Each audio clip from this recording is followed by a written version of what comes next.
나의 입술은 주님 닮은 듯하나 죄송해요. 내 마음은 아직도 추하여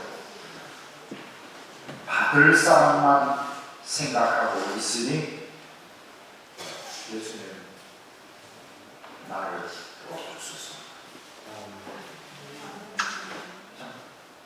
가사가 아니었죠? 네.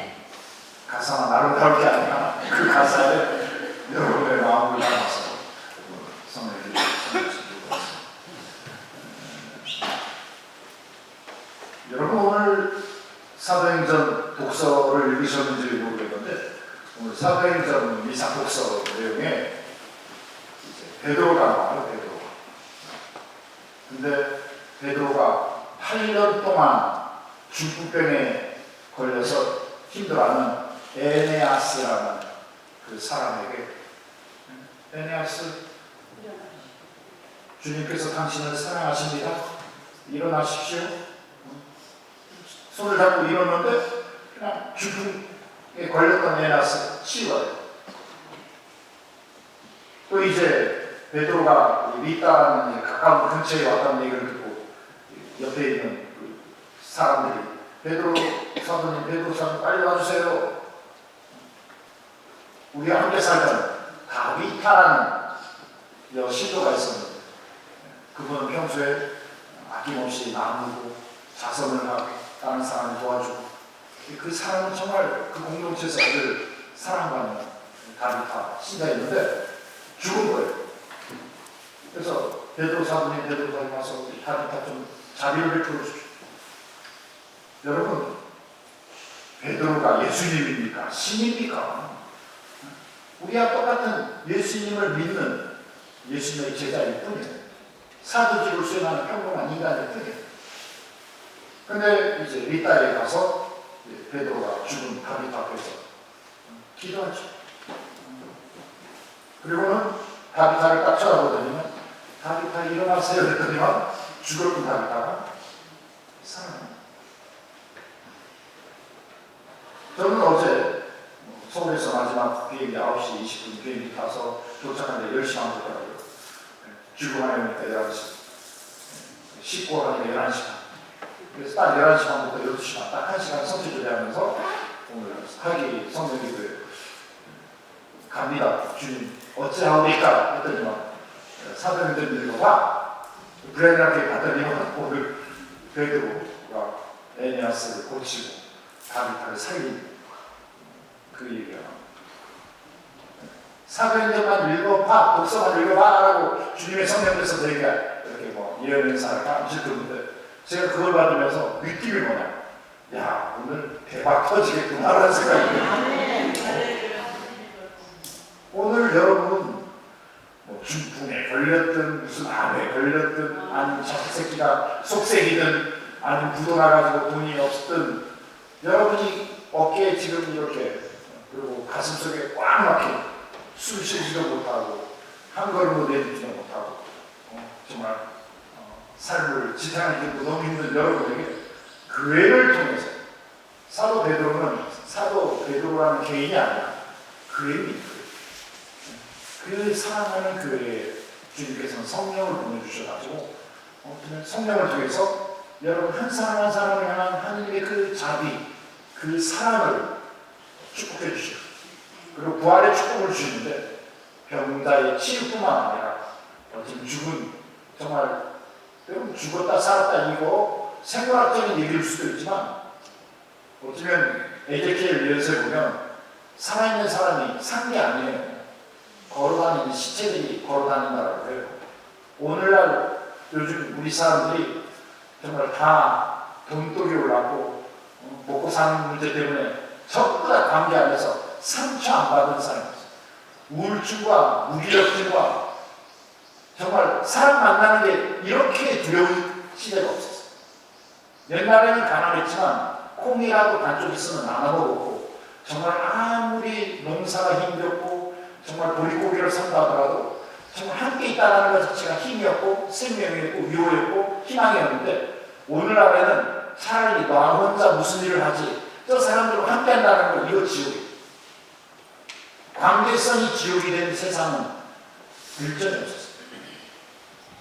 없었어요. 오늘날 시대를 교황님이나 교회 모든 학자들은 이거 영성 계몽의 시대다. 하느님께 대한 그 믿음, 신앙 안에서 오늘날 우리 세상이 이 시대가 갖고 있는 정체성, 아이덴티티라고 하죠. 우리 시대가 이렇게 과학기술, 이렇게 어느 시대도 없는 핸드폰 하나로 모든 것들을 다 할 수 있는 최첨단 과학기술 시대에 전쟁이 무슨 말이에요? 함께하는 사람들과의 관계가 지옥이라. 이런 불행한 시대거든요.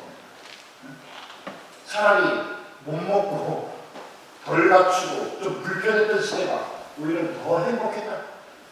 근데 이렇게 편하고 이렇게 물질적인 풍요 속에서 사는 게 지옥이고, 만나는 거, 얼굴 대면하는 것 자체가 정말 정내미가 떨어지고 불행이라는 이런 불쌍한 시대예요. 근데 사실은 인간이 똑똑하면 똑똑할수록 인간의 불행이랄까, 자기 스스로가 노예의 삶을 살아요. 이 똑똑한 시대에 이제 하느님과의 관계, 즉 우리가 고상틱한 말로 영성이라는 새로운 관계성으로 올바르지 않으면 인간관계에 미안한 말이지만 지옥. 다 걸어다니면서 살고 있지만 시체들이 걸어다니죠. 그러니까 오늘 우리가 성령 기도를 하는 이유가 우리 각자가 속상했던 거, 우리 각자가 힘들었던 것만이 아니라 내가 회복이 됨으로 인해서 내 주변에 있는 사람들도 회복이 될 수 있는 관계의 치유, 공동체의 활력을 넘치는 부활의 축복으로 건너가지 않으면 이거 기복이다. 무당부타는 거나 아니면 점집에 가서 어떻게 하면 내가 좀 풀릴까요? 라고 하는 거하고 다를 거라고. 교황님께서 가장 오늘날 우리 신부님, 수녀님, 신앙시자들한테 계속 경고하는 내용은 영적 세수성. 신앙을 얘기하고 영적인 걸 얘기하고 하지만 그 본질은 세속적인 욕망, 이기적인 탐욕, 자기중심성, 이거 현상적인 건 종교와 신앙이지만 그 속에는 아주 유명한 마귀의 장난이 있다. 영적 세수성에 대한 경계를 얘기합니다. 그럼 어떻게 해야 됩니까? 영적인 걸, 영적인 순수함으로 할 때 정말 그 영적인 것이 오병이의 기적을 일으키고, 오늘 에네아스나 도르카스, 다비타가 도르카스라고 하는 사람이 도르카스를 살렸던 그런 기적이 일어납니다. 그래서 결론적으로 좀 인트로덕션, 선물 얘기하면 좀 여러분 좀 마음을 내려놓으시라. 제가 확신컨대 어떤 죽을 죄도 치유가 됩니다. 여러분의 마음속에 지금 짓누르고 있는 고통, 불안, 또 누군가에 대한 미움과 적개심, 이거 하나님께서 다 용서하시고 진리가 뇌를 자유롭게 할 거예요. 그리고 그 모든 것은 하나님의 사랑이고 그 사랑은 우리에게 믿음으로 부활의 힘입니다. 생명은 사랑이고 그 사랑은 죽음을 뛰어넘는 부활입니다. 아멘. 아멘. 다시 한번. 생명은 사랑이고 사랑은 죽음을 뛰어넘는 부활의 승리입니다. 아멘. 그리고 그 부활이라는 것은 반드시 십자가의 죽음을 거치지 않고서는 부활이 있을 수 없습니다. 지금 여러분이 겪고 있는 병고, 여러분이 속상한 관계 안에서 정말 누군가를 만난다는 게 지옥같고 누군가 관계를 형성하는 게 정말 헛다는 건 어쩌면 나나 그 몸이나 이기적인 거예요. 자기밖에 모르는 거예요. 의롭지도 못하고 선도 아니고 성숙함도 아니고 정화 시스템이에요. 겸손함이 회복이 돼요. 또 다른 사람이 얼마나 힘든지 고통에 대한 그 공감에 사랑의 성숙함으로 건너가야 될, 치유받아야 되고 구원받아야 될 과정 속에 있다는 거예요. 그런데 그 구원이라는 건 우리 힘으로 할 수 없어요. 구원은 하나님에게서 옵니다. 하나님에게서 오는 것은 성령을 통한 은총의 도움 없이는 절대 구원되지 않아요.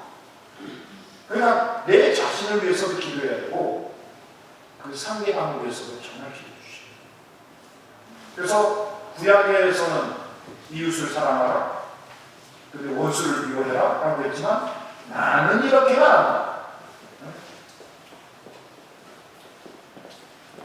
원수를 사랑하고 너희를 박해하고 너희를 괴롭히는 미워하는 사람은 어떻게 하라? 축복해 주라. 아니 왼수 같은 그 사람을 사랑하고 나를 박해하고 나를 못살게 구는 사람을 위해서 축복해 주고 기도해 주라니 여러분 힘으로 가능합니까? 저는 불가능하다고. 어쩌면 내 주류관에 본당식으로 살았을 때는 제 사제생활이 해피했어요. 전부 다 신부님 하고 전부 다 신부님 물론 요즘에 머리가 빠져가지고 뭐 볼품은 없지만 신부님 해서 깃떠 맞춰줬단 말이에요. 깃떠 맞춰주는 거예요. 자아도취 착각해가지고 나 정말 훌륭한 신부 착한 목자라고 말했는데 교구청에 들어오고 주류관에 오니까 이렇게 불행한 적이 없어요. 신부님이고 수녀님이고 이 지옥에 생긴 집에 악마들이야. 그분들이 악마와 지옥의 자식이 아니라 바로 내 마음이 그렇다. 다 똑똑한 척하고 다 입술로는 하나님의 복음을 선포하지만 기도도 안 해. 사업적인 열정도 없어.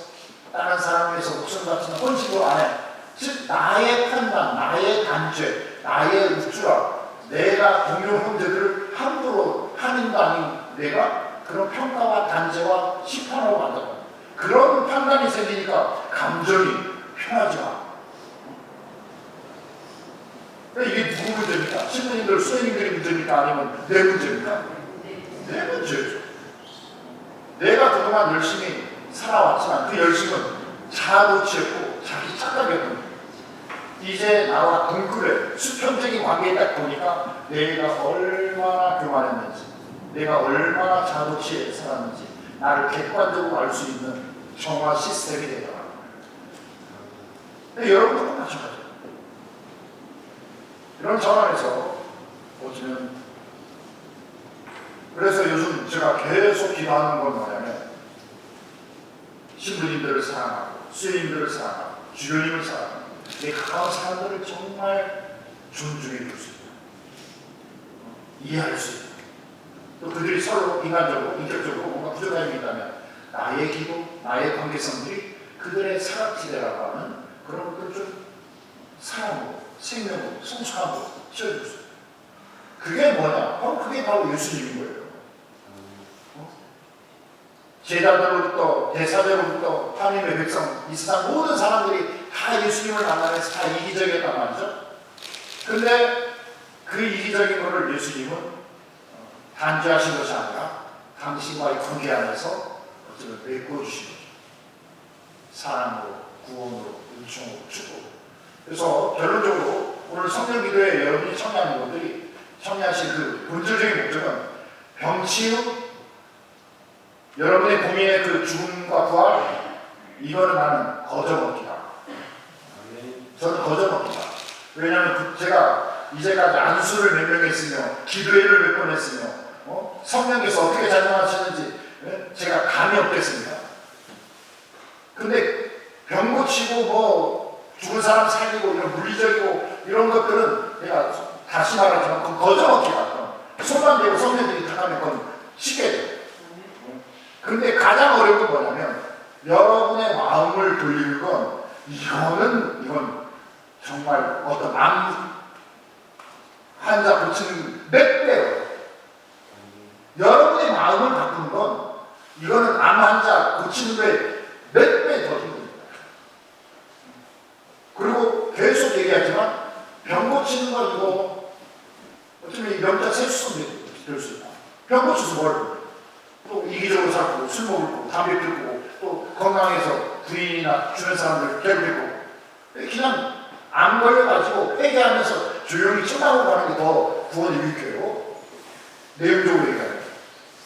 근데 그 암을 고치고 뭔가 병을 고치는 것은 그 사람이 그 고침이라는 현상적인 것이 아니라 본질적인 그 사람의 마음가짐, 그 그 사람의 인격, 그 사람의 하나님과의 관계성, 삶의 실존적인 모든 것들이 회개하는 문제다. 회개하는 문제. 패턴을 바꾸는 문제다. 그래서 그 사람이 죽어야 돼. 이른바 예수님이 죽은 것처럼. 죽으라고 하니까 뭐 자해하고 목매다 이런 것이 아니라 자기 에고를 주님 앞에 열어드리고 비유란 말이에요. 무아라고 하죠. 라틴 말 히라고 케노시스.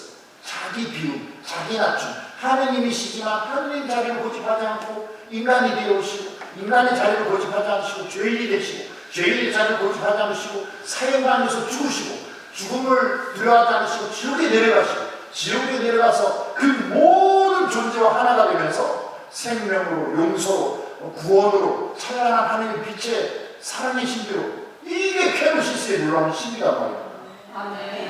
그러니까 여러분들이 죽이라는 말은 여러분이 죽음으로 인해서 성령께서 여러분의 애고가 되고 그 성령을 통해서 여러분의 관계성, 여러분의 모든 삶의 차원들이 부활의 새로운 이상한 세상이 된다.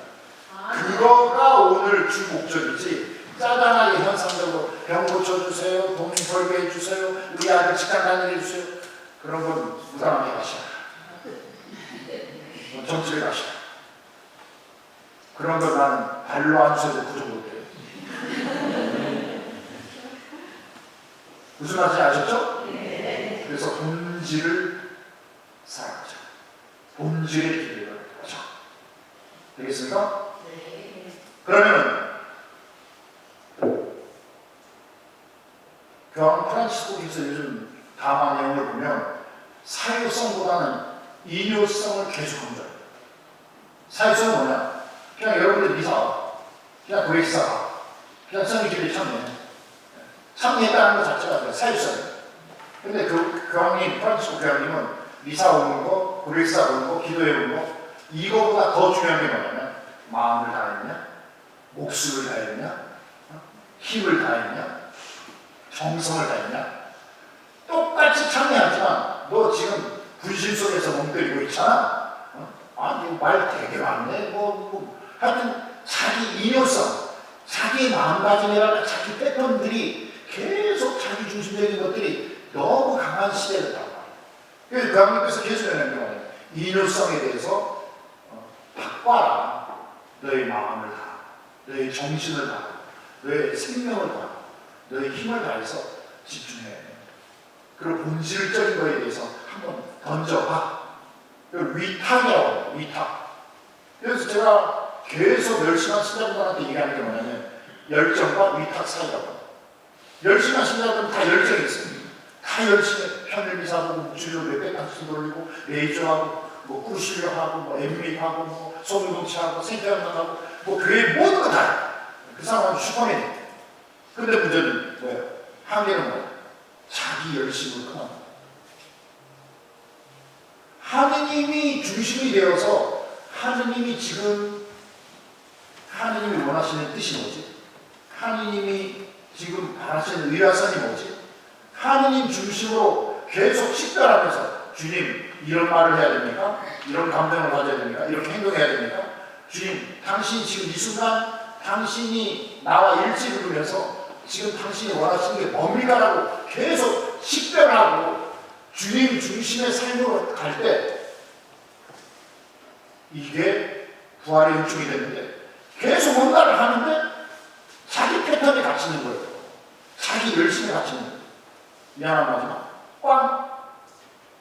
그런 그 사람은 에고 그 내면의 키트를 보면 다른 사람으로부터 인정받고 싶은 인정욕, 다른 사람들에게 관심받고 싶은 관심욕, 그 사람이 내면 안에 허해가지고 뭔가 열심히 일중독이 되든 뭔가 능력주의가 되든 뭔가 나 성실하게 살아서 나 게으르지 않아서 인생에 대한 충실함에 대한 보상에 대한 욕구 불만, 애정 결핍으로 꽉 차있는 사람입니다. 근데 미안한 말이지만 손 하나 딱 안 하고 주님의 성령으로 주님이 그 인격의 주인이 되고 주님과 하나가 딱 되는 순간 손 하나 까딱 안 해도 자존감이 충만해. 영적 담대함으로 꽉 차요. 영적 지혜로 지금 이 순간 내가 내 인생, 내 실존, 하느님이 주신 이 나의 삶의 흐름이 뭘 해야 되는지 우선순위가 정리가 되고 식별이 된단 말이에요. 자유롭습니다. 담대합니다. 모든 상황을 일치합니다. 모든 상황에 생각이 되죠. 모든 사람이 거룩함이 되고 사랑이 돼요. 근데 열심히 하신 자분들이 뭔가 열심히 막 해요. 근데 상황에 주님의 뜻에 순명하지 못해요. 그러니까 뭐 상처 잘 받아요. 고집세. 그리고 자기 패턴으로만 막 다른 사람 막 이끌려고. 또 다른 사람한테 막 판단하고 막 다른 사람 게으르다라고 하고 경험을 안내하면서 막 지시하고 막. 그러니까 열심한 신자들 사이에 보면 상처가 많아요. 그래서 그 열심한 사람 때문에 아우 나 저 사람 뭐 사업해 가면 그만둔다, 레이저 가면 그만둔다, 송도 그만둔다.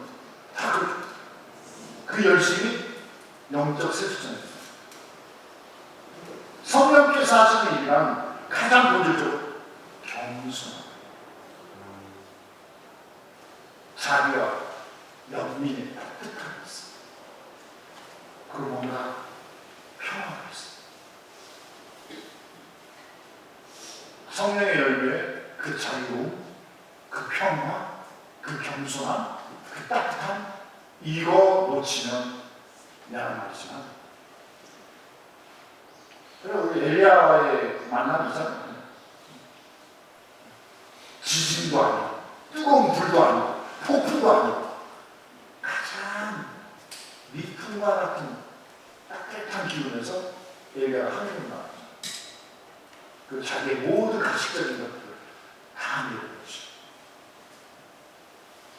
물론 지진도 필요하고 폭풍도 필요하고 불길도 필요하지만 그건 하나의 과정일 뿐입니다. 하도 내가 꽁꽁 에고이즘이랄까 나라는 자아에 갇혀있기 때문에 이걸 흔들어서 갑옷을 벗기고 뭔가 위선의 탈을 벗기고 뭔가 순수함으로 부담없이 나오도록 계속 왕치로 깨부수는 과정일 뿐이지 그 모든 것들이 내려놓으면 두려워할 게 없어요. 자, 서로 이루어졌어요. 오늘 갈 길이 뭔데? 우선 첫 번째, 존재의 여섯 특급을 이해하셔라. 존재의 여섯 특급을 이해를 못하면 우리 신앙 자체를 이해를 못해요. 즉 존재의 여섯 등급은 뭐냐? 모든 존재하는 것은 6개 등급으로 우리가 파악할 수 있다. 제일 밑에 등급이 뭐냐? 무기질 물질. 무기, 기가, 즉 생명의 기가 없는 물질. 뭐 책상, 돌, 나무 뭐 이런 것들이 다 물질이고 무기질이죠. 바로 위에 등급이 뭐냐? 유기질 물질. 유기, 기가 있다. 생명의 기운이 있다. 사람에게는 뭐냐? 몸입니다. 몸, 육신, 육체. 어쩌면 꽃, 뭐 동물, 뭐 새, 물고기 다 몸을 갖고 있고 육신을 갖고 있고 어쩌면 살아있는 유기적인 두 번째 등급입니다. 세 번째 등급이 정신입니다. 정신. 이 무기질 물질, 유기질 물질, 정신을 하부 구조로 밑에 가장 기본적인 구조가 우리가 정신이라고 하면 정신보다 더 위에 등급이 있어요. 위에 등급이 있어요. 네 번째 등급이 뭐냐? 혼이라는 등급. 혼. 우리가 민족의 혼, 뭐 예술의 혼 하면서 혼을 얘기해요. 그 다섯 번째 등급이 뭐냐? 영입니다. 영. 그래서 다섯 번째와 네 번째를 합쳐서 영혼이라고 합니다. 마지막 여섯 번째 등급이 뭐냐면 하느님의 생명의 그 존재, 성령입니다. 성령. 그래서 혼, 영, 성령을 삼부구조로. 여러분이 질문할 수 있겠죠. 신부님, 무슨 근거로 존재를 여섯 등급으로 나눴는데요? 라고 묻히겠지. 하나씩 그걸 제시합니다.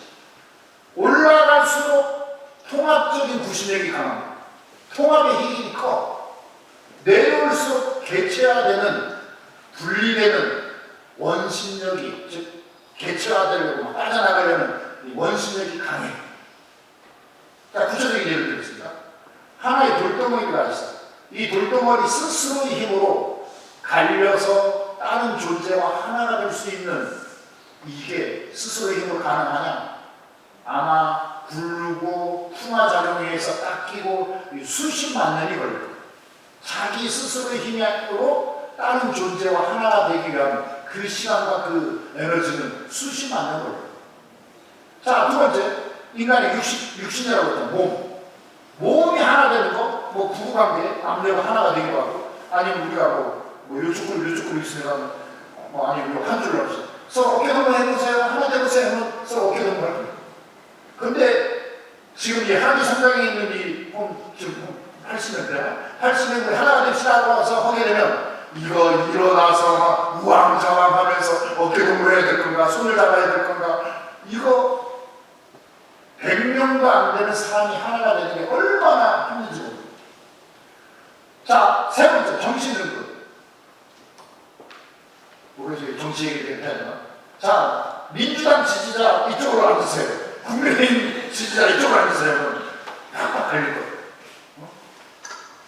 즉, 자기가 생각하는 정신의 이념, 이데올로기, 가치관, 그걸로 쉽게 하나가 돼요. 민주당이다, 국민의힘이다, 아니면 노동당이다, 무슨 혁신당이다 하면서. 근데 여러분, 민주당 사람들이 국민의힘 바라볼 때 벌레 쳐다보시는 거죠. 수구 꼴통이라고 욕하고. 또 어쩌면 국민의힘 사람들이 민주당 바라볼 때 아이고 저 자경들이 빨갱이들 이상하게 막 색깔론으로 바라볼 수 있습니다. 서로가 하나 되기가 너무 힘들어요. 전라도 지방, 대구, 경북 하나 되기가 너무 힘들어요.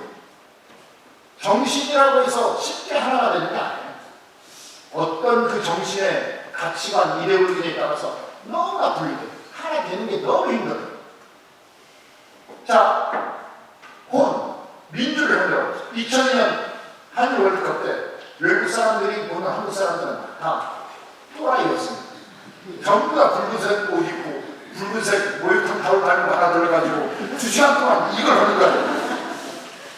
광질이라고 해요. 광질. 미칠 광입니다. 2시간 동안 한국 사람들은 월드컵 축구 경기에 미쳤다는 거예요. 다른 사람들이, 다른 민족, 다른 나라 사람들이 보면 어쩌면 이 사회적인 집단 체면이랄까 무의식에 빠져가지고 저렇게 우리 2000년도 월드컵 때 일본보다는 우리가 더 앞서야 된다면서 온 국민이 월드컵 축구 응원했잖아. 그렇게 쉽게 하면 그걸 나서 베트남이다, 태국이다, 동남아에서는 국가 정부에서 하나로 국가를 모으기 위해서 계속 뭔가 스포츠 관계고 훌륭한 감독들을 영입하잖아요. 자, 눈물 흘리는 이상한 그림. 우리는 저게 피카소가 술 취해서 그림인가? 돈 100만 원 줘도 안 사겠다고 하는데 예술을 아는 사람은 매도 몇십억을 주면서도 그 작품의 가치 속에 하나가 됩니다. 같은 예술이라도 피카소의 작품, 루벤스, 마티스, 어찌는 그 예술을 아는, 그 예술의 그 가치의 등급을 아는 사람들은 돈으로 그 예술의 작품을 환상할 수 없어요. 근데 그 예술의 하나가 되지 못한 사람은 이거 뭐야? 발로 그렸나? 술집 것인가? 이걸 작품이라고 한 거야. 시간. 이게 혼이라는 거예요. 다섯 번째가 영이라고 했죠. 예수님께서 십자가에서 아버지, 제 영을 아버지 손에 맡깁니다. 이 영이라는 것은 생명 등급입니다. 지상에서의 생명, 지상에서의 나의 영, 나의 생명을 아버지 당신 손에 맡깁니다.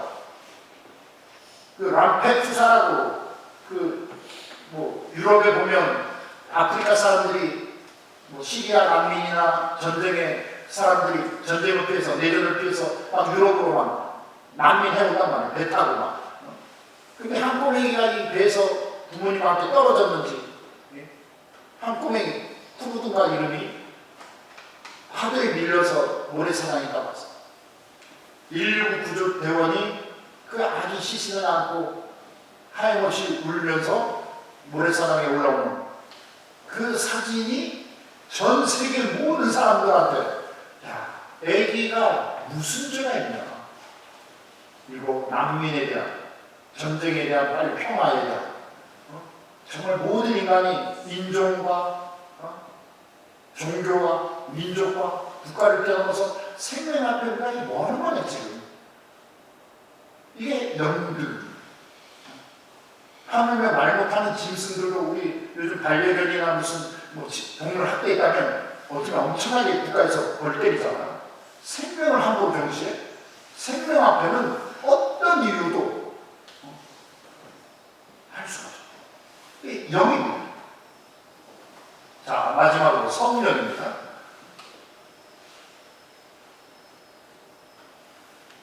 성령으로 하는 예수님은 이제 죽음과 생명이 하나가 됩니다. 인성과 신성이 하나가 됩니다. 지상과 천상이 하나가 됩니다. 죄인과 의인이 하나가 됩니다. 세상이 창조되기 전과 예수님의 십자가의 죽음과 부활의 사건과 또 우리가 심판받을 내세 하느님 대전에 나가서 우리가 정말 이 한 생애에 대한 삶의 평가를 받아야 될 그 종말에 완성된 인격의 그 신비가 지금 이 성체 성사 미사 안에서 하나가 됩니다. 아멘. 빵이면 빵이고 포도주는 포도주지. 성령으로 인해서 이제 빵이 예수님의 성체가 되고 포도주가 예수님의 성령이 됩니다. 하느님과 인간이 하나 되고 죽음과 생명이 하나 되고 지상과 천상이 하나가 되고 현세와 내세가 하나가 되고 빵과 포도주가 예수님의 성체와 성령이 하나 되는 그 신비가 성령으로 인해서 이루어지고 있는 거예요. 그래서 우리가 성령으로 하나가 됐을 때 나라는 존재는 이미 어쩌면 창조의 신비, 예수님의 죽음과 부활의 신비, 우리가 미국에 닥칠 하나님 대전에 나가서 받을 종말 심판의 신비, 그리고 그 심판이 성체성사 안에, 성체성사가 뭐예요? 너희들 다 이기적이고 죄인이지만 너희 죄인들을 대신해서 내가 사랑으로 내 생명을 바치면서 너희 죄를 용서한다. 아멘. 하느님 아버지 그 사랑의 그 자비의 그 구원의 신비에 두려워하지 말고 사랑으로 나와라.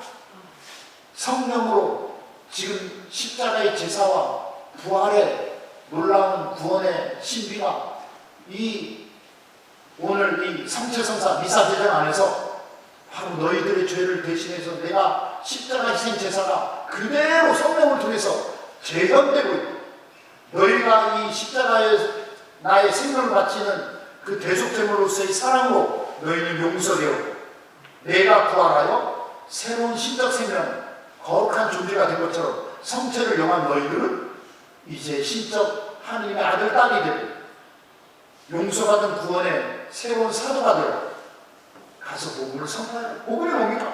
죽음과 부활이 복음이잖아. 예수님이 우리 죄를 용서했고 그 예수님의 용서로 우리는 부활의 자녀, 자유로운 거룩한 자녀가 됐다는 이 구원의 기쁜 소식이 복음이잖아요.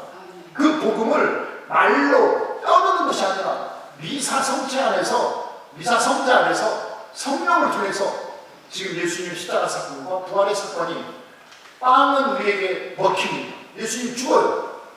빵을 먹은 우리는 예수님의 생명, 신성으로, 거룩함으로, 부활의 은총으로 우리 하나가 되는 거예요. 그래서 미사가 끝나면서 또 다른 미사가 시작되는 겁니다. 미사 안에서 예수님이 우리 죄를 대신해서 죽은 것처럼, 그래서 성체를 한 우리가 부활에 참여하는 것처럼 여러분도 가정으로, 세상으로, 일상으로 돌아가서 성체 성사를 제정하십시오. 복음을 떠드는 것이 아니라 복음을 사십시오. 복음의 핵심인 또 하나의 미사를 제정하십시오. 성령으로 여러분이 또 하나의 그리스도가 되십시오. 성령으로 여러분이 십자가에 죽으십시오. 여러분의 십자가의 성령으로 인해서 죽음으로 인해서 가족들이 그 사랑에 어쩌면 감동되어서 부활의 새하늘 새 땅, 새로운 관계성을 이루십시오. 이게 우리의 신앙 고백이라는 겁니다. 이해되십니까? 이해 안 되는 거예요? 자, 어렵게 생각하지 마십시오. 어렵게 생각하지 마십시오. 되면 밑에 등급은 자유자재로 하나가 돼요. 무슨 말인지 아시겠습니까? 네. 성령이 되면 어쩌면 뭐 영, 혼, 정신, 모든 뭐 육신, 모든 물질. 예를 들면 아까 성령으로 인해서 빵과 포도주라는 무기질 물질이 예수님의 살과 피가 되잖아. 그리고 예수님의 살과 피를 우리 신앙의 정신으로 맞아. 여러분 신앙 회중의 정신으로 이 빵과 포도주는 지금 성령으로 인해서 예수님의 성취와 성령이가 다 믿습니다. 정신적인 의미를 갖습니다. 그러면서 어쩌면 종교의 혼으로 빵과 포도주를 예수님의 성취와 성령으로 받아들입니다. 영성체 묵상 시간에 주님, 당신 오늘 저와 하나가 되주셨고 저를 용서해 주셨고 당신 사랑으로 저도 사랑 덩어리가 되어서 가정으로 돌아가서 좀 가족들을 위해서 좀 희생할 수 있도록 그들을 좀 당신께서 나를 품에 안으신 것처럼 나를 좀 품어줄 수 있도록 이런 종교적인 혼, 나의 인격적인 생명을 어쩌면 기도하면서 미사 들어올 때하고 미사 나갈 때 얼굴이 다르고 생명력이 달라. 여러분 지금 미사 끝나서 갈 때 어떤 콧노래가 나오고 목소리가 나오고 바라보는 세상은 이렇게 맑게 이렇게 아름다울 수가 없어. 아멘. 그런 내부 체험이잖아. 성령으로 인해서 물질이 성취가 되고 성취에 대한 여러분의 믿음이 정신이 달라지고 그로 인해서 종교적인 힘이나 여러분의 실존적인 생명력이 완전히 달라진 거야. 그러니까 성령 안에서 밑에 등급들은 다 하나다. 근데 밑에 등급은 위로 올라가기가 너무너무 힘들어요. 예수님이 죽은 이유가 뭡니까? 대사제, 예수님의 제자들, 하나님의 백성인 이스라엘 백성들이 자기 살기 위해서 예수님을 배반한 거죠. 체험이 만찬 때 야, 요한, 예수님한테 물어봐. 누가 배반할 거 있어? 나 예수님 답답해. 내가 빵을 건네주는 사람이 나를 배반할 거야. 그리고 그놈만이 아니라 너희들은 오늘 이 밤 다 지 살 길을 찾아서 다 도망갈 거야. 나를 배반할 거야. 그러니까 이 베드로가 뭐랍니까? 아니, 다른 사람은 다 배반하고 예수님 떠나가도 저는 맹세컨대 예수님 옆에 있겠습니다. 근데 하루도 지나지 않아서 가야가이 관제에서 그날 저녁 한 시녀가 당신도 저 사람의 제자 아니요? 라고 하니까 뭐라 합니까? 내가 저 사람의 제자라면 내가 저주를 받는 거야. 내가 맹세했는가 저 사람 몰라. 베드로가 예수님의 제자라면 자기가 저주를 받을 거라고 하고 내가 저 사람을 모르는 맹세 하나님한테 맹세한다 저 사람 몰라. 그것도 3번이나 그랬어.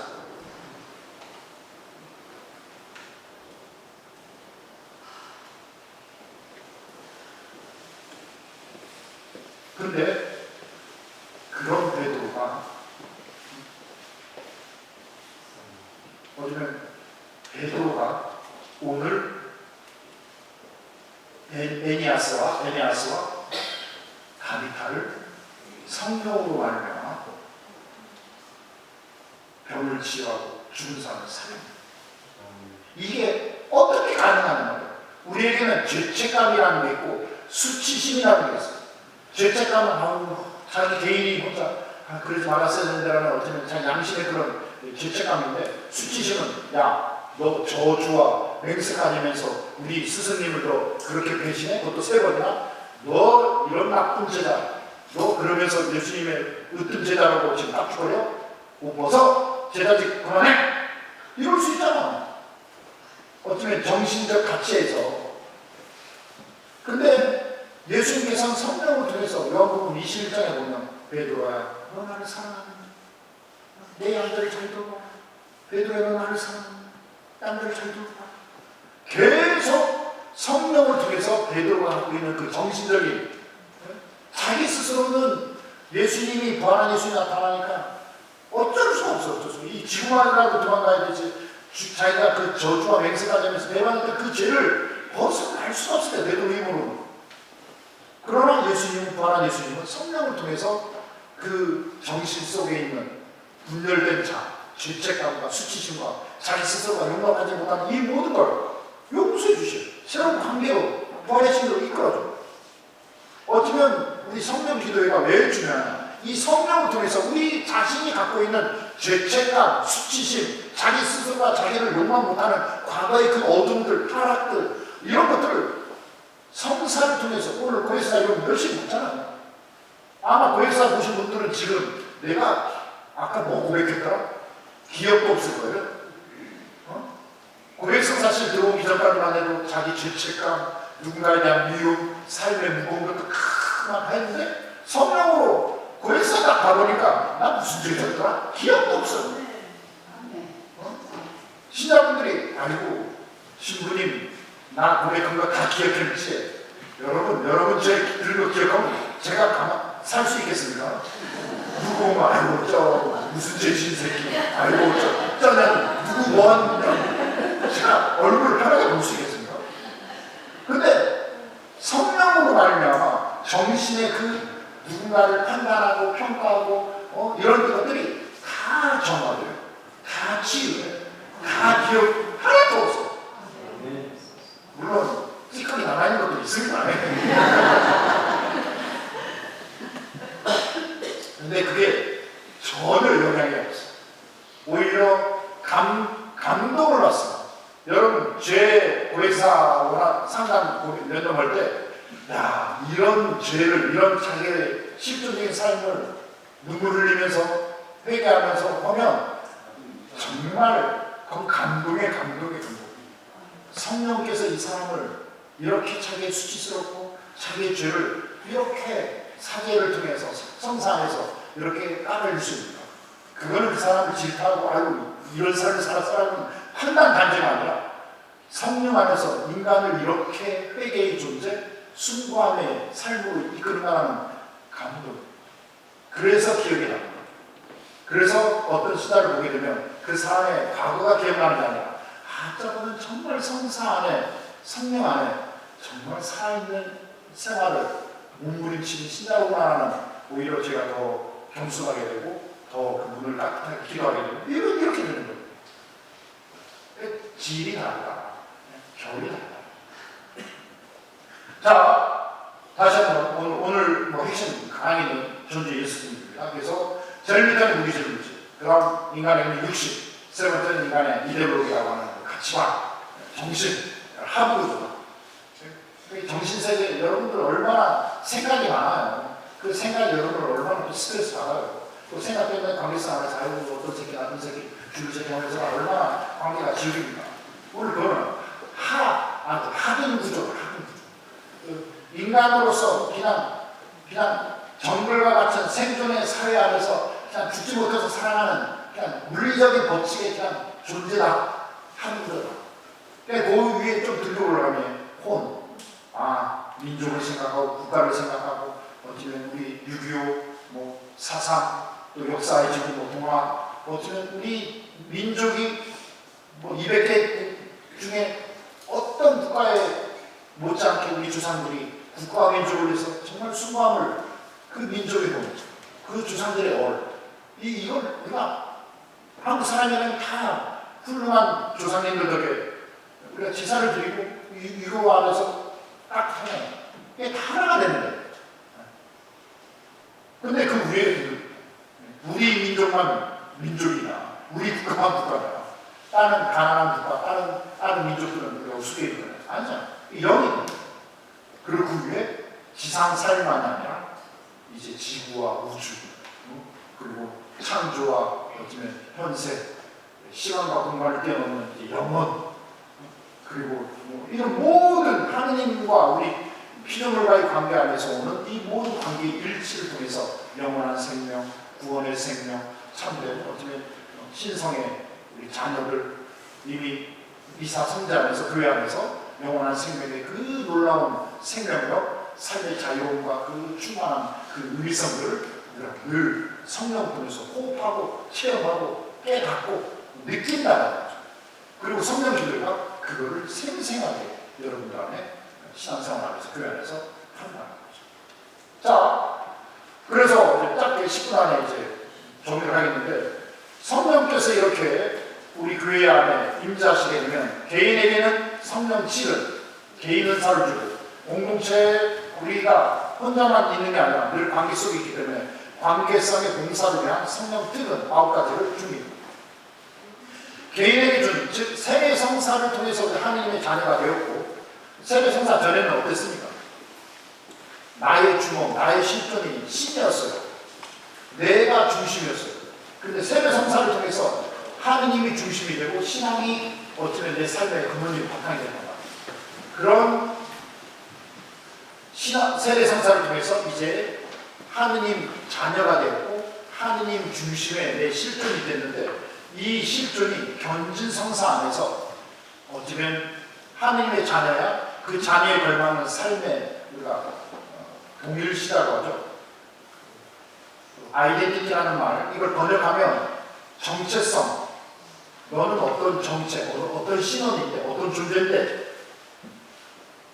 동전을 딱 돌리면 삶의 동일시, 그런 정체와 그런 신원에 맞는 삶의 행동이 어떤 건데 라는 동전이 아끼면입니다. 즉 우리가 세례를 통해서 하나님의 자녀가 되었어. 그럼 하나님의 자녀로서 어떻게 삶을 살아야 될 건데, 이게 같은 말입니다.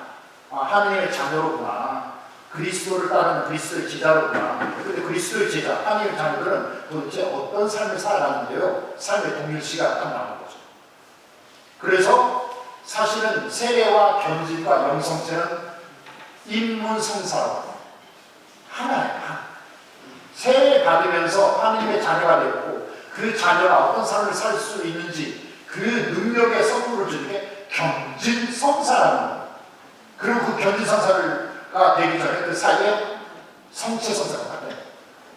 즉 내가 성체로서 내 생명력, 내 실존을 너에게 양식으로, 생명의 양식, 구원의 능력으로 준다.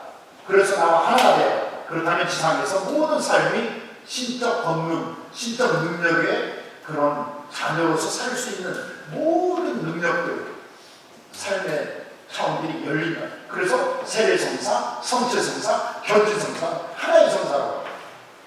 이해되십니까? 네. 그러니까 사실은 미안 말이지만 아직 견진 안 하는 분은 지금 하나님의 아들 딸이 됐지만 어떻게 살아야 될 거냐라는 삶의 동일시라는, 즉 은사를 받아야 성령께서 내려오셔서 그 능력의 선물을 우리가 은사라고 합니다. 그래서 개인에게 주는 능력의 성령의 능력의 선물이 있고, 내가 관계를 맺는 공동체 봉사로 해서 주는 능력의 선물이 있다. 그래서 개인에게 주는 것을 성령 칠은, 공동체 봉사로 하면서 성령 특은 9가지 이렇게 한다. 자, 개인 은사를 빨리 얘기하겠습니다. 성령 칠은 2가지 차원으로 나눠져. 지적 은사와 두 번째 폴더는 실천적 은사입니다.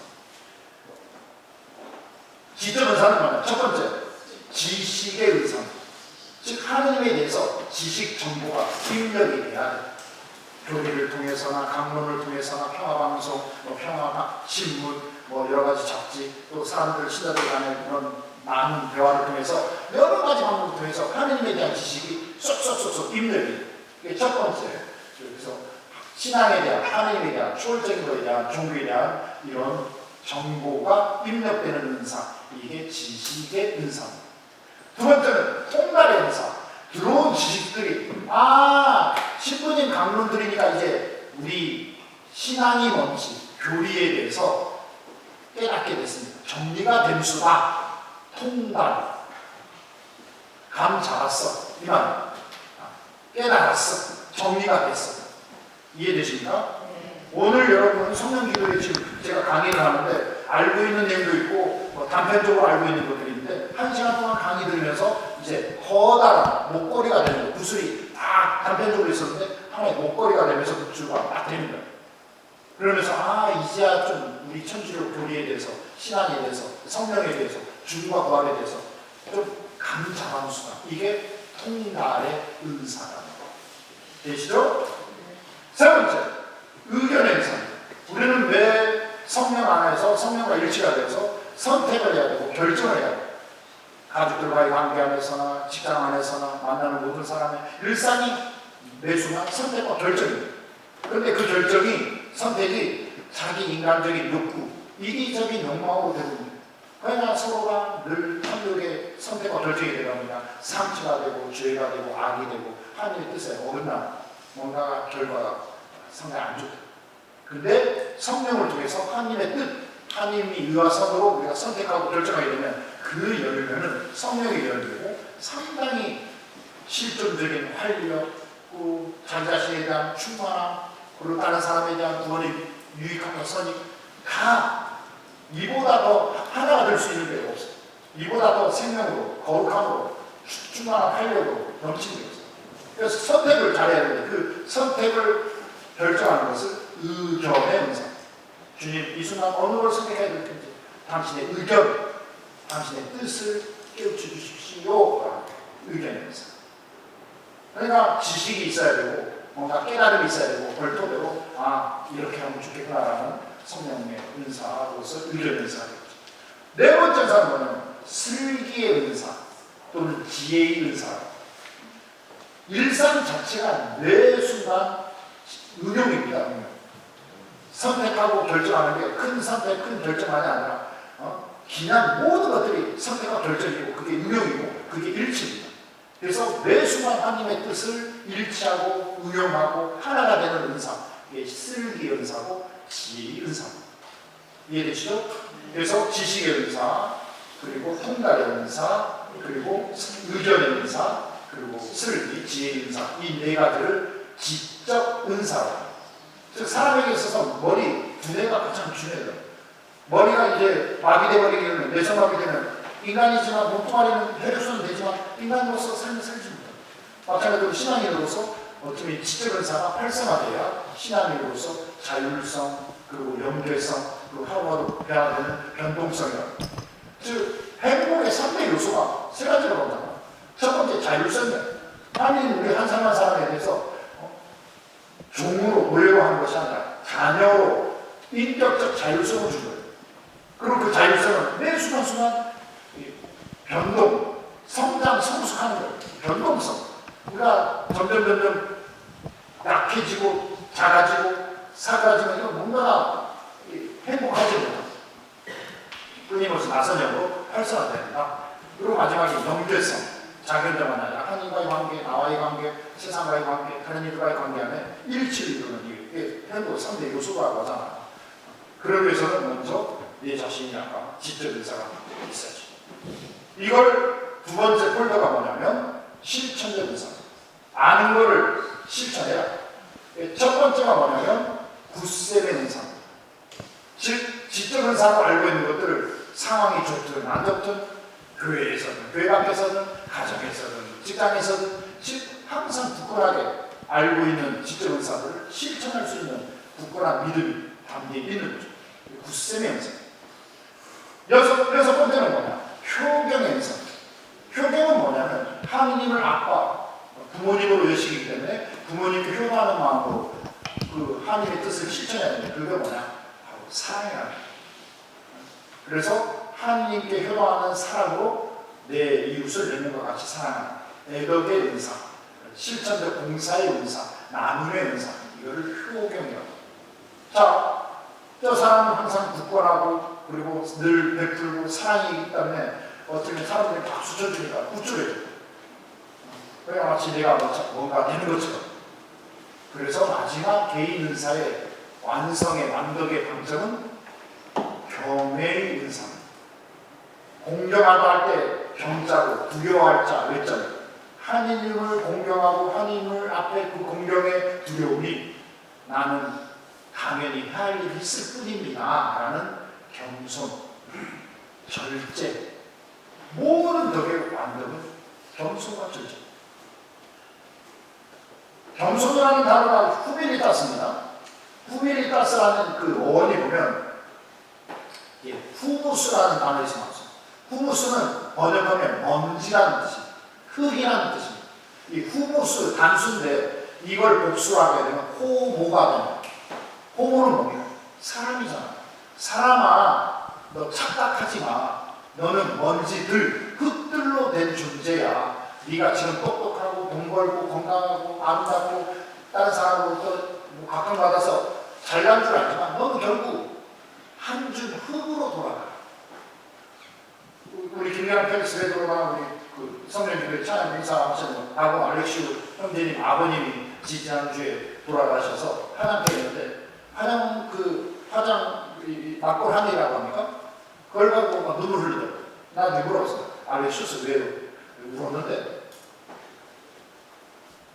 아버지가 81세를 살았는데 81세 동안 그렇게 아둥바둥 정말 사업하고 실패하고 가족들 비리고 결국 이 한 주 흙이 될 존재인데 그렇게 80년 동안 돈 하고 사업하고 망하고 가족들 힘들게 하고 그 인간 실존에 대한 아버지 결국 이 한 주 흙이 될 존재였는데 80년 동안 그렇게 아버지에 대한 우리 자식들 먹여 살리기 위한 그렇게 애씀에 대한 감사도 있고 정말 하나님 앞에 우리가 겸손하지 못한 참의 눈물도 있고 여러 가지 난감이 눈물이 되어서 끊었습니다라는 말로 저는 그 인간은 누구냐? 인간아 너 주제 파악해라. 넌 한 주 흙들이야. 이 겸손이라는 후메니타스는 막 낮추고 손을 비비고 막 경련되게 하는 그게 겸손이 아니라 자기 주제를 파악하는 덕이 겸손의 덕이라는 거예요. 이해되시죠? 네. 자, 5분에 마치겠습니다. 자, 이제 개인 은사, 지적 은사는 지식, 그리고 통달, 그리고 의견, 그리고 슬기라는 지적 은사가 있고 이거를 실천적으로 하는 것이 바로 굳셈, 그리고 표정이라는 태도, 그리고 경외라는 절제와 겸손. 이 실천적 은사. 그래서 개인에게 하나님 성령을 통해서 천상 자녀가 되고 그리스도의 지뢰가 되는 그런 능력의 은사들을 계속 주면서 바로 성체성사의 삶을 일상 안에서 가정 안에서 살아가라라고 우리를 확인하십니다. 근데 우리가 만나는 건 개인의 충만함으로 혼자만 있는 것이 아니라 늘 교회 안에서 봉사를 합니다. 봉사를 위해서 주어지는 관계의 은사, 능력의 선물이 9가지 틀려야 합니다. 3가지 폴입니다. 첫 번째는 계시 은사예요. 계시라는 말은 뭐냐? 10개 보여주시. 하나님의 뜻을 열어서 보여주는 은사. 계시 은사. 4가지가 있어요. 첫 번째는 예언의 은사. 즉 하나님의 말씀을 우리들에게 담아주시고 그래서 하나님의 말씀을 선포하게 합니다. 오늘 교구 성령기도회가 저 파기성장에서 열리는데 파기성장 신자들한테 하나님께서 무슨 말씀을 하시는가 약 30초만 우리 기도하고 한번 예언의 은사를 찾아보도록 하겠습니다.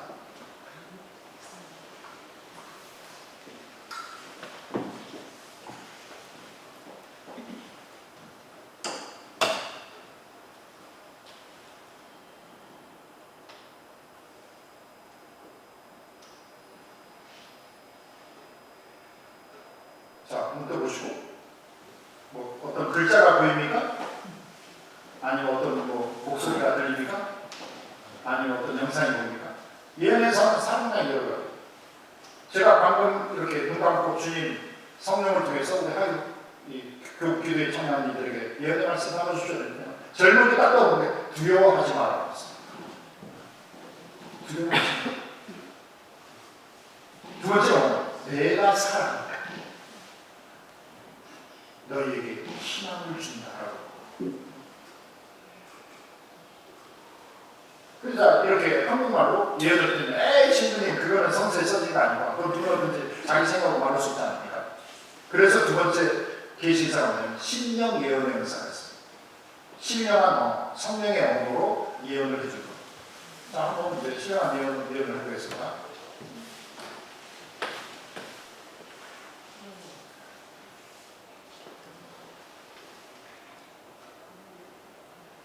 Samasha resikini huwa rasa papahi kiki huwa lasmihi huwa lasmiya huwa 무슨 말인지 알아듣겠습니까? 못 알아듣죠. 못 알아들으면 계시 은사의 의미가 없잖아.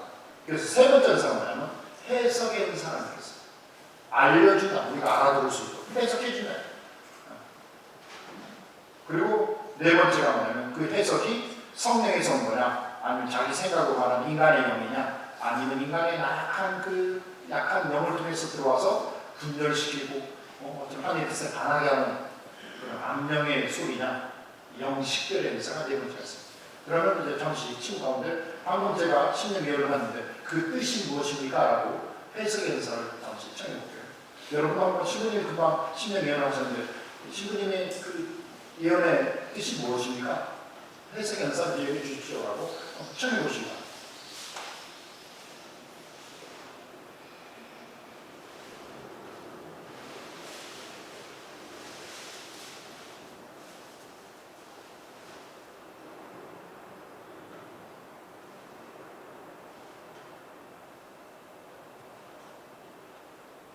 예.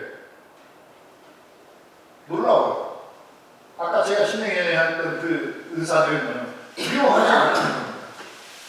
두려워하지 않아. 그리고 내가 희망이다. 그리고 내가 너를 사랑한다. 그러니까 여러분 성경에 복음에 사랑한다는 말, 두려워하지 말라는 말 얼마나 많아요. 근데 그게 복음에 있음에도 불구하고 별로 나에게 말하는 건가? 별로 와닿지가 않아. 근데 예언의 은사를 받은 사람이 지금 살아있는 말씀으로 여러분 두려워하지 마십시오. 여러분 주님이 희망이시랍니다. 주님이 여러분을 사랑합니다. 아까 교황님께 얘기를 인용하면서 인용성 그냥 예언했구나 사회성으로 그냥 어깨너머로 그냥 무심결에 그냥 흘려넘지 마시고 은사를 통해서 성령을 통한 능력의 선물을 통해서 지금 하나님께서 우리에게 생생히 말하신다. 두려워하지 마. 내가 희망이야. 내가 너를 사랑해. 그 말에 대해서 마음을 다하고 목숨을 다하고 정신을 다하고 힘을 다해서 그 말을 정말 믿고 그 말을 내 안에 수용하면서 내가 일상생활을 너무나 두려워하고 있구나. 내가 내 능력으로 희망을 두고 있구나. 하나님 희망이에요. 하나님은 나를 이렇게 사랑하면서 당신께서 나의 주인님이 되고 내가 구원이 되시려고 하는데 자꾸 내가 섣불리 앞서 있구나. 왜 뭔가 반사하고 빼게 있는 중이 주죠. 그래서 이런 네 번째가 이제 아까 식별의 은사로 예언의 은사 그리고 신령 예언의 은사 그리고 해석에는 해석의 은사 그리고 어느 영에서 왔는지 식별하는 식별의 은사 이걸 계시 은사라고 했어요. 두 번째는 정교 은사라는 걸 들어가 있어요. 정교는 그 계시 은사가 갑자기 하루아침에 뚝 떨어진 게 아니라 성경 말씀을 통해서 교회의 교부들 교황님이나 신학자들이나 학자들 그리고 여러 가지 어쩌면 교회 회의를 통해서 이런 예언의 은사들은 늘 일맥상통하게 우리에게 전해졌습니다라고 하는 지식의 은사가 있어요. 그리고 두 번째는 지혜의 은사가 있어요. 즉, 당연한 거 아니야? 삼척분별도 아는 거 아니야? 즉 일상 안에서 꼭 교회의 그런 회칙이나 말씀이 아니라 일상 안에서 성숙한 사람이라면 그걸 당연하게 여길 수 있는 어떤 지혜의 말씀 이 두 가지를 정교의 은사로 즉 우리 가톨릭 우리 종교가 진리이고 상생 살아있고 그게 우리에게 어떤 구원의 힘이 있는지를 가르쳐주는 은사 정교 복음화를 위한 은사로 지식과 지혜 은사입니다. 자, 계시 은사 어쩌면 두뇌 작용이라고 볼 수 있습니다. 오늘 이 자리에 이 순간에 하나님께서 우리에게 어떤 말씀을 주시는지 그것이 오늘만이 아니라 과거, 현재, 지금 계속 미래를 향해서 연결된 정교의 은사 속에서 그것이 이제 표적 은사로 가죠. 실천적이고 우리가 행동으로 공동체 안에서 생생히 살아계신 하나님을 흔적을 남기는 은사 이걸 표적 은사라고 세 가지가 있어요. 첫 번째가 뭐냐면 기적의 은사. 하나님께서 신적 권능으로 우리에게 뭔가 권능을 드러내시죠. 그 기적에는 두 가지가 있어요. 첫 번째는 물리적 기적. 빵 5개 물고기 2마리 5,000명을 먹이신 기적. 두 번째는 윤리적 기적. 빵과 물고기 2마리가 어쩌면 한 어린애기가 예수님 말씀을 듣고 감동받아서 자기 비상식량을 꺼냈단 말이에요. 그걸 보고 어른들이 아이고 저 애기가 저렇게 자기 거를 꺼냈는데 우리 어른들은 뭐하냐 우리도 꺼내면서 뭔가 불안하고 이것 꺼내면 다른 사람한테 뺏기지 않을까라는 자기 마음에 갇혀 있었던 그 마음이 어쩌면 예수님을 통해서 어린애기를 통해서 뭔가 서로의 마음을 두려움에서 해방되어서 서로가 아낌없이 나누는 즉 윤리적 기적이라고 하죠. 심리적 기적이라고 합니다. 오병이어 사건을 보면서 성사자가 말해요. 물리적 기적일 수도 있고 윤리적 기적일 수도 있는데 현상은 다르지만 본질적인 맥락은 똑같다.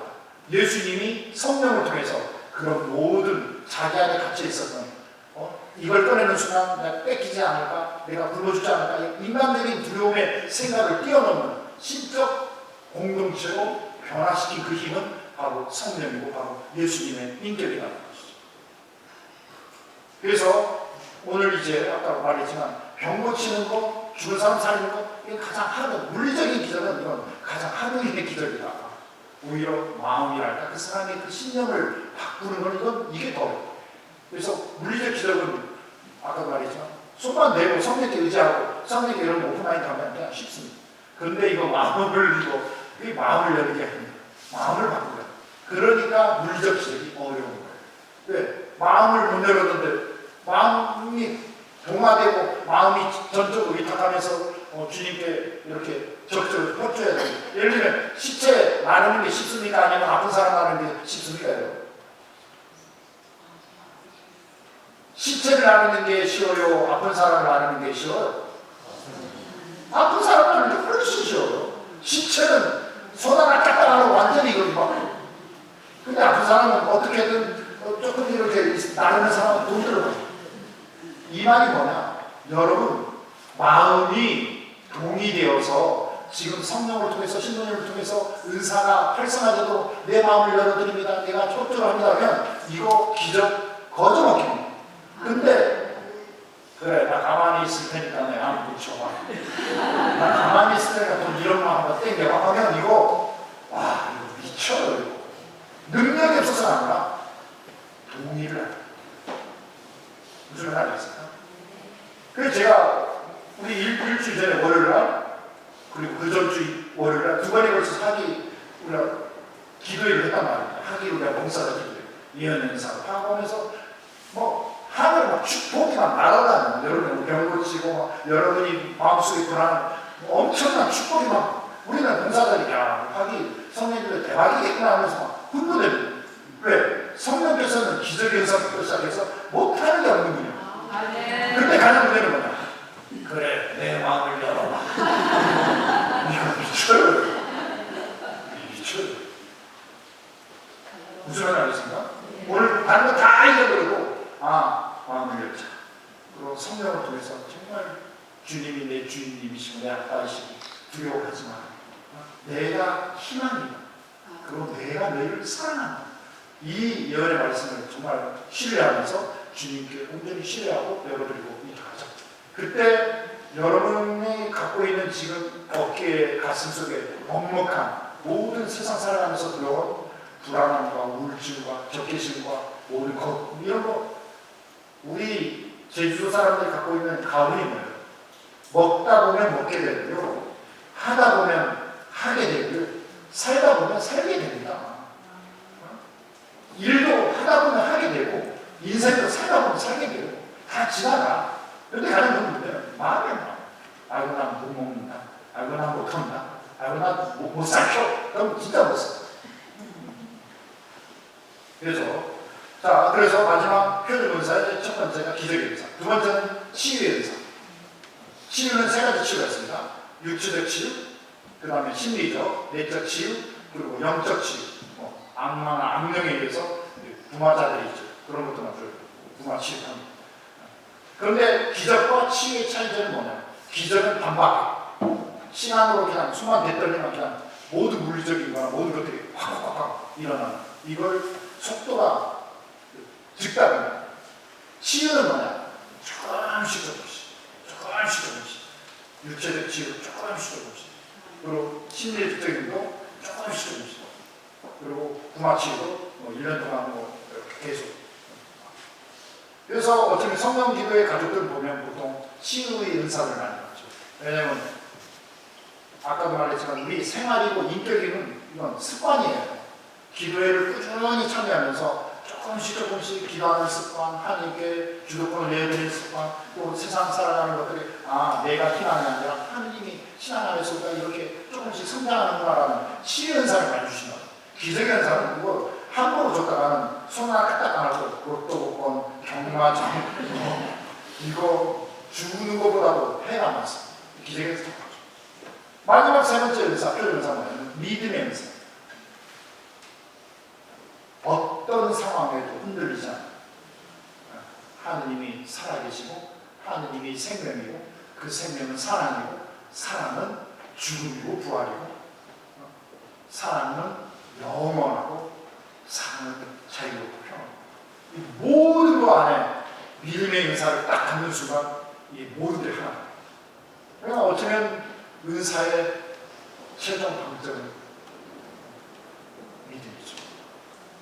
예수님이 메시아이시고 하나님의 아들님을 믿고 또 믿어서 여러분이 영원한 생명을 얻게 하려고 나는 이 요한복음을 썼습니다. 요한복음 전자가 믿고 또 믿어서 바로 영원한 생명, 충만한 실존되는 믿음에서 이런 맥락으로 이제 미사하고 또 미사 끝나면서 치료하는 수기도 하고 그래서 오늘 마무리하도록 합시다. 이제 약 10분 정도 쉬고 여기서 마치겠습니다. 영광이 성부와 성자와 성령께